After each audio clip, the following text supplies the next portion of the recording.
Le train s'est arrêté une première fois, une demi-heure. Et il est reparti, s'est arrêté un quart d'heure après, mais on commençait à sentir dans le wagon de la fumée. Ça sentait le chaud. Il y a les employés du TGV qui ne donnaient pas plus d'informations que ça en disant il y a un problème technique. Donc on a commencé à voir les pompiers arriver, la police. On commence à ouvrir les portes.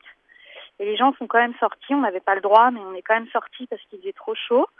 Et au final, ça a été de pire en pire, c'est-à-dire que c'était plus un peu de fumée, c'était beaucoup de fumée, puis des flammes. Donc là, la dernière information que j'ai eue par quelqu'un qui est, à mon avis, un employé du service technique de la SNCF, nous a dit qu'ils essayaient donc d'éteindre les flammes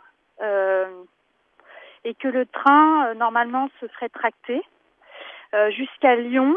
Et qu'à Lyon, on reprendrait un autre train pour Paris, mais bon, tout ça, rien n'est sûr. Donc tout le monde est sur le bord des rails, un peu éparpillés partout sur à peu près 1 kilomètre. Donc il y a des femmes enceintes, des mamans avec des enfants. Alors il y en a plein qui disent, moi j'ai ci, moi j'ai ça, comment je vais faire pour rentrer, est-ce qu'on va dormir sur place? Parce qu'en fait, ils nous ont dit, on prend pas les valises. Alors il y en a qui ont quand même pris les valises en disant, attendez, ça se trouve si ça explose, je vais prendre les valises. Donc en fait, les gens, à partir du moment où ils ont commencé à voir qu'il y avait la fumée qui augmentait et des flammes, ils sont tous rentrés dans le train, prendre leurs valises. Et là, il y a eu panique, en fait, à ce moment-là.